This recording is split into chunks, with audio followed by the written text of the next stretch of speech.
TV. We're here slightly delayed by 10 minutes, so we had a bit of a change in lineup. I've been saved by the day by Mr. Escott, who we will get to in a minute. He's just about getting dressed. I don't know what he's been up to, but that's another question. Hi, welcoming back, Serge. How are we doing, Serge? Nice trip in Israel?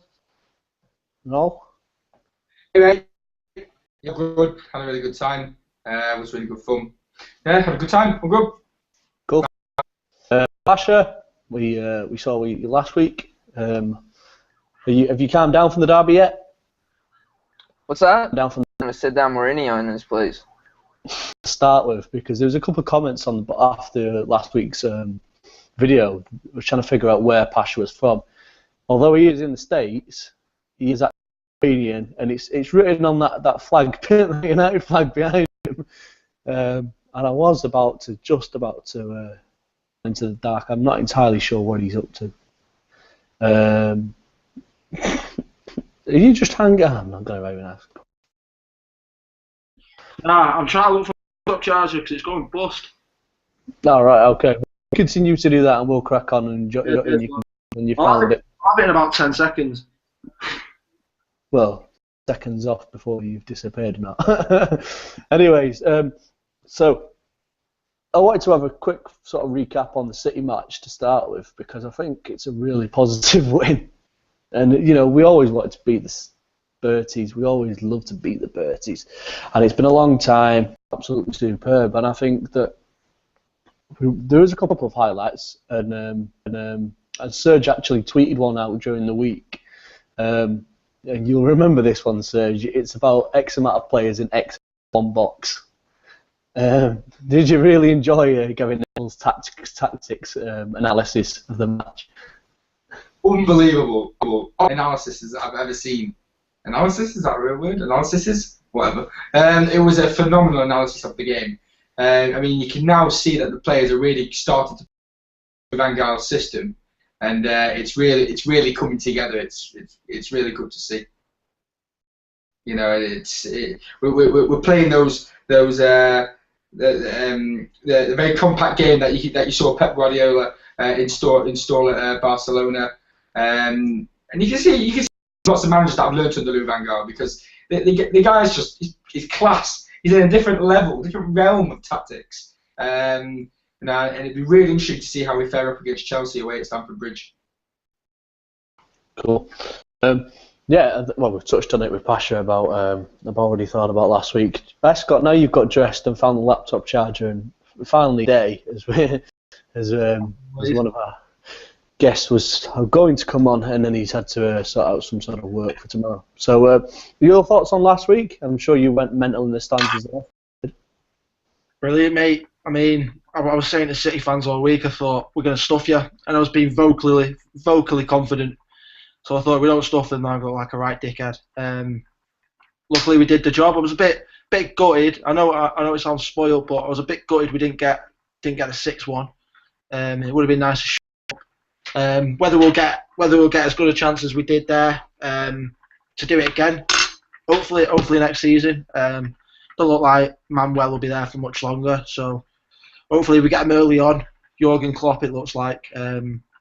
Hopefully we can welcome into English football with a nice little stuffing. Yeah, it'd be nice to stop singing that stupid 6-1 song, especially when they can't fill their own ground. And I quite enjoyed that from most of the stadium singing 20,000 empty seats. They were very pleased. Anyways, moving on. Obviously, it's Rent Boy Central next time out. It's only a couple of days away. We've not heard from Louis van Gaal so far, so I think, and there's only a injury doubts, and it looks like most of our team should be back out, but Chelsea have pretty much got a full squad as well. I think Costa's the only one out, which I remember from what I said on United View yesterday, that it's only really going to have like one person out of there, and they're pretty much got a decent squad otherwise. Any potential threats that you can see from Chelsea tomorrow, Serge, that we really need to be highlighted? Well, Chelsea, well, they're without Costa, which is a big plus for us, obviously, because Costa's top striker, and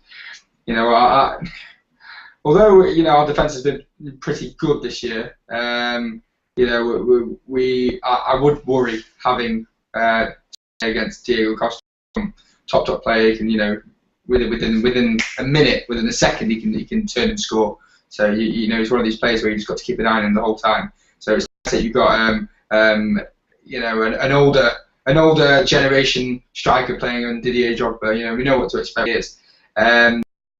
Matic, I would watch out for. Fellaini's going to have a lot of work to do on Saturday, sorry, against Matic, and Hazard. God, you know, God help us against Hazard. I don't really know what to expect because I think he could be Player of the Year this year. And if he continues the way he's playing now, I do worry. But those I would say were the main threats: Matic and Hazard, I would say. They've pretty much got a quite strong midfield.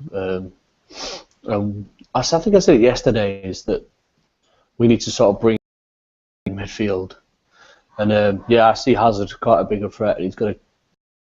Carrick's got to sort of really dig his heels in and control that game. I also mentioned that they might bring Zuba back. There's been speak of possibility that Mourinho might bring. And I said yesterday that if he brings him in, it's defensive for me. And he's only there to try and stop him in Fellaini. And that would be quite a tough battle. And yeah, he'll have to step it up. But yeah, that could be a key balance to the game. Would be that there's going to be one defensive midfielder on either team and one attacking midfielder on either team doing the exact same battles, and that could neutralise an entire game. What are your thoughts on it, Pasha? What's your feeling for tomorrow? I mean, my gut feeling is that we're gonna go there and try to get a point. We know that this game, he's gonna park the bus in the sense that he knows that if he gives up points, it's gonna hurt his title chance, especially considering that he has Arsenal after us. The biggest is that how do we hurt their supply line with Matic and Fabregas as we did back at Old Trafford. Fabregas in the first half, it was nowhere. My biggest concern is that if Carrick is going to be out and we're going to probably put Rojo as left back, can Daley Blind lose the game? He doesn't really control the game and dictate the game as better as Carrick does. That could be a crucial thing to see how Daley Blind and Emmanuel Matic. But the thing with Zuma is if Zuma does start, I think that it's an advantage to Fellaini because physically built as opposed to Zuma is. But the key thing is going to come down to the midfield. Either if Fellaini especially could put in Emmanuel Matic and definitely kill the supply line of them, and they're going to have a hard time. But tomorrow, on Saturday, it's going to be a game for Louis van Gaal. Going to go tactically defensive, who knows, you know. We just need to get a point and try to keep the winning record going. Just don't lose. But it'll be good to see. But I'm just a little bit worried about if Daley Blind is going to play in center midfield. How is he going to control the game and dictate the game? Because big loss if he's out. Yeah, not being out, but yeah, it could be a bit of a difference to put Blind back into that position, especially when he's gelled so good at left back, and he's keeping Luke Shaw out of that position at the moment as well. Johnny, you've been to Stamford Bridge a couple of times. Atmosphere-wise, it just looks a bit fake and unreal. But you know, United are well away. Can we really sort of inspire the team from the terraces? Do you reckon? Don't see why not. I mean, we're in a good position at the moment. I think confidence is probably the highest it's been, I'd say, from even before Fergie's last year. So last year, the season where Fergie left, where we won the league, I don't think we looked like United at all. If it weren't for Van Persie, we wouldn't have won the league. So I think the best in 4 years. And yeah, if we get, the away following certainly will get behind the boys. And Chelsea fans are known to be a bit bipolar. If they don't like what they're seeing, they're known to, I say boo. They're known to not, chant. That's Chelsea fans. So I mean, if we put in a good spell against them, and it all goes quiet, and we get behind them, who knows? I mean, with a form team in the Premier League, I think we can beat them. I really do. Whether we will is a different question. Mourinho is a genius. And I think he will call him Mourinho. and just hope it's Louis. Yeah, touched on it there about them both being quite tactical players. Both could literally sit and park the bus, and that could be horrendous for games. And Mourinho likes that at times. He loves to play, park the bus and grind out a 1-1 draw. You know, we've all watched Charity Shields down the year against them, and that's some enthusiasm to win a game, mate. And it doesn't happen. What you got to remember is are we 8 points behind Chelsea at the moment, or is it 6? I can't remember. Chelsea have got, is it 6? 6 at the moment, but they've got the game in hand, don't they? Well, still, if we beat them, we go 3 points. We go 3 points behind them. All the pressure's on them. I've said it. I said, look, Chelsea might falter. Liverpool, they're in the same position as Liverpool last year. You would have thought Liverpool cocked up. Glad they did. 8 points. Realistically, if we beat them, the 5 points, and then they might win the game in hand. Should win the game in hand, so it's 8 points.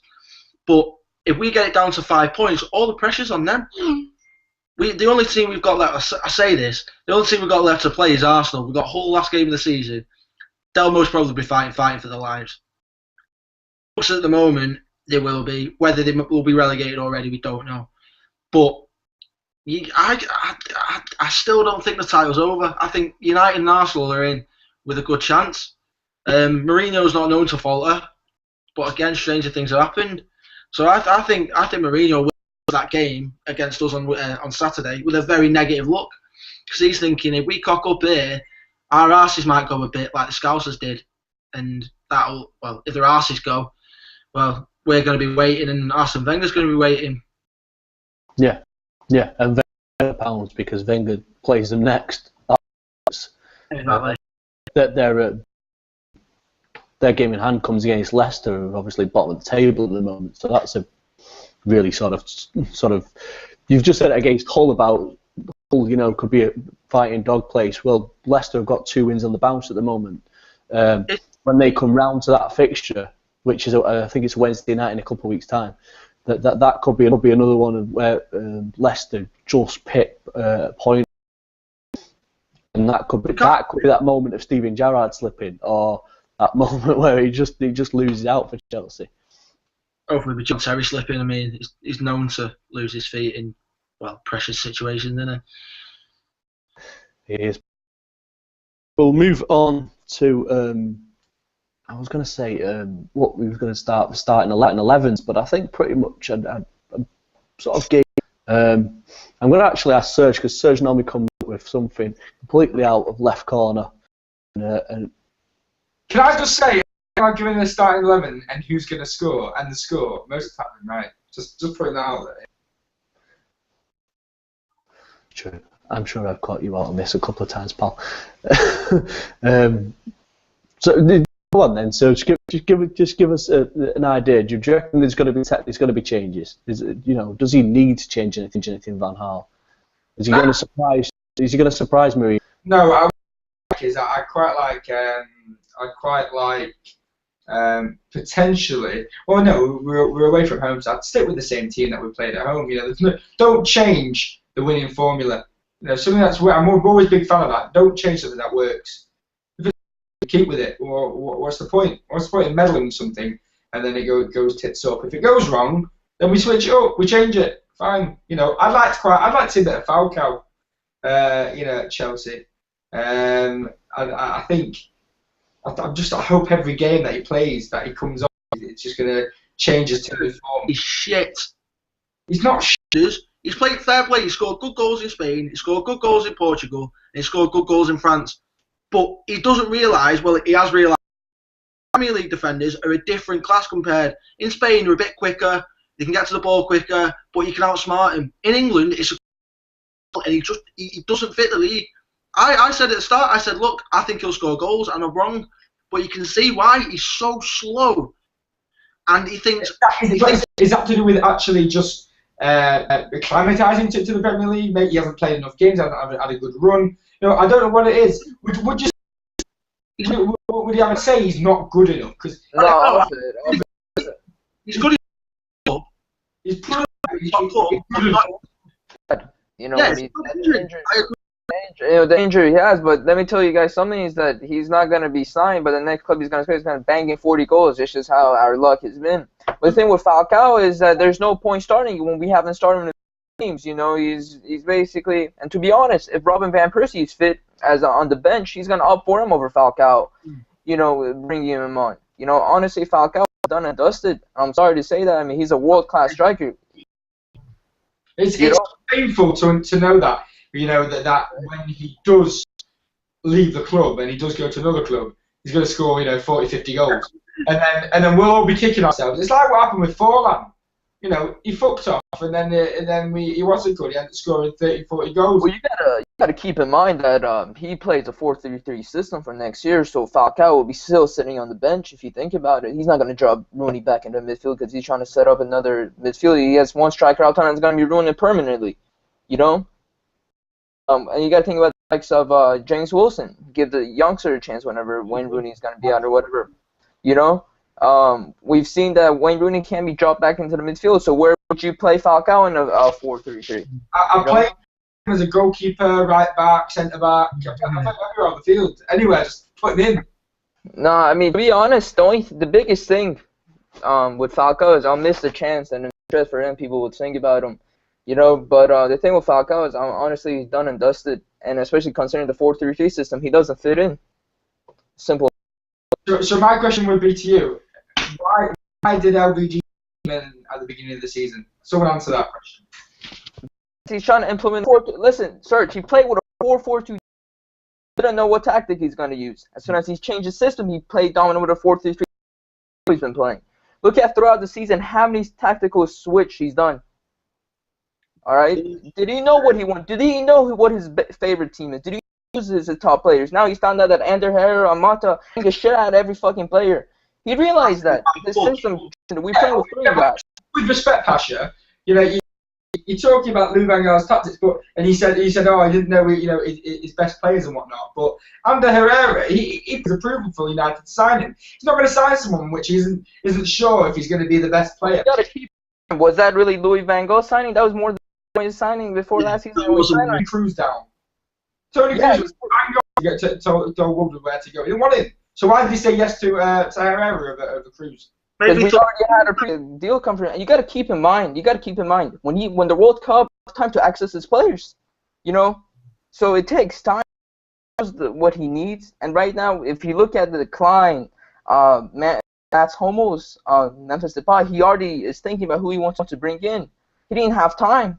And as soon as the World Cup was done, this guy had to come back and try to manage Manchester United, trying to access his players, see what's good and what's not. Right now, he knows he's going to go back to playing his 4-3-3 tactic that he's been doing throughout his career. But at United, going with the traditional philosophy of what United was playing with two strikers up there with a 4-4-2, but he's realized that wasn't working, and now he's going with a 4-3-3, and it's fucking working well. Fucking Ashley Young. Ashley Young was playing left wing back like he's been playing that position all his years. United were in a crisis in January, and we need to sign players. Didn't sign anyone. And look at us now. So Van Gaal's obviously seen in training. He must have seen, otherwise he would have gone and bought someone, panic buy. He's obviously seen that he's got the players capable of doing what they needed us to do. And he thought, in a month or two, it'll be fucking mint. And look at us now. So that guy, he knows what he's doing. And like Pash, thinking about Hummels, he's thinking about Depay, he's thinking about De Jong. Of course he is, because he knows that all that team needs is a centre-back, a winger, and a box-to-box midfielder or a holding midfielder. I know I sound a bit biased, and if we get out the top four next year, this is going to be fucking all over Twitter. But if we sign Hummels, Depay, and let's say De Jong, and a decent and maybe a half-decent striker, that team will piss that league next year. Absolutely piss it. City can sign fucking Messi who they like. That team would piss it. At the beginning of the season, we didn't really know. Even when Louis Van Gaal's, tactics we were playing his tactics or whatever, they didn't really know what they were doing, the players. They didn't really know. Because the philosophy takes time. He said 3 months, but then he realized that it took a longer time. At least these players, but it's philosophy. The biggest thing, our players, when they play on that fucking pitch, they know who they're playing for. They know, these players are playing for the badge. It was down to the passion was there, but my problem was when they got the ball, they didn't really know what to do with it. That was my problem. They didn't know what system they were doing. But after the Tottenham game, it was a bit like, hang on. And then it was like, hang on, something's happened here. And City was the confirmation. City was the confirmation that the penny's dropped. We're playing good football, and it's just, Can I say one thing? One thing. Listen, our fans are spoiled. Ferguson spoiled us, right? Nobody, a lot of these fans that I've seen on Twitter, they don't have patience. I told everyone that you doubt Louis van Gaal, you're going to be eating your words out. Right now, people on Twitter going deleting the tweets that they said about Louis van Gaal. It takes time. The biggest thing with Louis is that, like Ferguson, he has balls. He's arrogant, right? In Carrington, right now, he wants new floodlights. He wants everything. You want that kind of manager, right? And same with Jose Mourinho. The thing I still should have signed Jose Mourinho before David Moyes. Does Jose Mourinho honestly fit the profile and tradition of Manchester United? Bad topic, but I just want to say that he's the right man for the job, and we could bang on beat Chelsea. Yeah, well, what's Michael? We've had a bit of mental 10 minutes there. Everyone getting some load of opinion in. Look at that. That's what you want to see. Yeah, I think that you've got to agree. We did get the right man, and Jonathan touched on it there. We did get the right man, and yeah, Jonathan. Okay, Johnny. Let's go, Johnny. Let's go. But we're not in the pub. No, next. We could have went out and panicked buy. We didn't panic buy. He stuck with what he'd got, and it worked. And he's come out. And we've come out the other end, and Serge on it, beat up with Scousers, started at Tottenham, beat the Scousers, beat City. Now we're here. Can we go up? Can we beat Chelsea? Beat Everton, Hull, Arsenal? Listen, we could beat anyone we fucking want. World class level, they could do anything they want. See, this team has potential, man. Look at it. Like Fellaini, Ashley Young, and Antonio Valencia, they're writing their death wishes last year under David Moyes. Nobody wanted them at the club. But look at how with average players, he would make them feel like world-class players, and he would fool us when it came with Tom Cleverley, players like those qualities, Let him do his job. It's funny for a tweet, I think after the City game, it said something like, if you had told me that Radamel Falcao and Angel Di Maria would be on the bench for the derby next year, I would have thought you were mad. And then it said, if you would have told me that Ashley Young would boss the Premier or would boss the derby, I'd section you, or something like that. We're trying to put him on the bench, likes of Fellaini and. The change this year, the whole thing's been turned upside down from last year completely. It's a completely change of mindset as well. It's not just on the field, but it's a change in mindset in the head. We were really, we've been through a lot of crap. So for us to, win that derby was and I hope we can do it at the Bridge as well. If we beat Chelsea, it's a big status of intent. Definitely. You muted yourself. Yeah. No wonder I can't interrupt everybody. I keep bumming not pressing the mute button. Yeah, I think it's a statement of intent, but is it a statement of intent? Esco started off at 100 miles an hour saying, right, if we beat them, we've got a chance of winning the league. So everybody's still going to be happy, though, if we only finish second. That is that a reason that if we got second... Listen, right now, I could tell you right now, we could even bang the average with us we have, Next year, we're going to challenge for the title. The biggest thing that these rival fans will be worried, they know we're back, right? United is back, right? The thing with Mourinho is he's not going to head on trying to play us, trying to beat us. He's going to probably park the bus because he knows he can't drop points. They're so close to winning the title. So we could even beat him. But once again, is Louis van Gaal trying to go all out and trying to win it, or he's going to be tactically defensive minded too? Because we don't want to drop points, neither do they. So it's going to see it as a really boring game. But if it comes down to that, if we win it, if the game is drawn, why not? As long as we don't lose, as long as we don't drop points, as in like not getting anything out of it. Should be then. My prediction would probably be Probably 1-1, to be honest. And to be honest, I would fucking love to see Juan Mata scoring. So yeah. Score draw. But yeah, Mata to score would be hilarious. Serge has got some funny comments. He's got a right smile on his face. But I just want to know what's bothering him. Or his score prediction. Score prediction, I'm going for 3-1 United. We're going to win 3-1. The goals are going to be by Ander Herrera. The other one's going to be Wayne Rooney. And the other one's going to be... Who else is going to play the same team? So who else is going to play? Cantona. Yeah. Him too. He'll score the fourth. And Danny Welbeck will score the fifth. No, the third will be Ashley Young. So, yeah, Serge is going for the win. I think I said 2-1 yesterday, so I went with Pasha. No, I didn't go with Pasha. No. I said 2-1 yesterday. I think we may edge it. We start off quite defensively and a nice couple of counter attacks might win us that. I'd love for Falcao to score a winner, just to rub it down Esco's nose, but that's another case. Hey, let's not forget what Falcao did to Chelsea a couple of years ago in the Super Cup, in Europe. When he was with Atletico Madrid, he fucking battered Chelsea single-handedly. And unfortunately, we won't be saying that because with the amount of injury he got last season and whatnot. But to be honest, the biggest signing this season for us will be keeping David De Gea. Fuck everybody else. Go on then, Esco. Let's have a score prediction. You're always good at score predictions. So this is where I got my money. I'm not waging you 10-1 odds here, mate. I'm just asking for opinion, pal. I don't know. It's a tough one. I mean, it literally depends what Chelsea turns up. If Mourinho wants to sit back, it could be a 0-0. But if both teams want to play football, it could be like the other year where we were 3-0 down at half time, clawed it back. But it would go 2-2. It'll be a couple of goals, 4 goals in it. And I reckon Herrera's going to get on the score sheet again because he's an absolute machine. And who else? I'd like Mata, but I'll probably go with our goal machine at centre back, Chris Smalling. Usually do the business. Mr. Esca!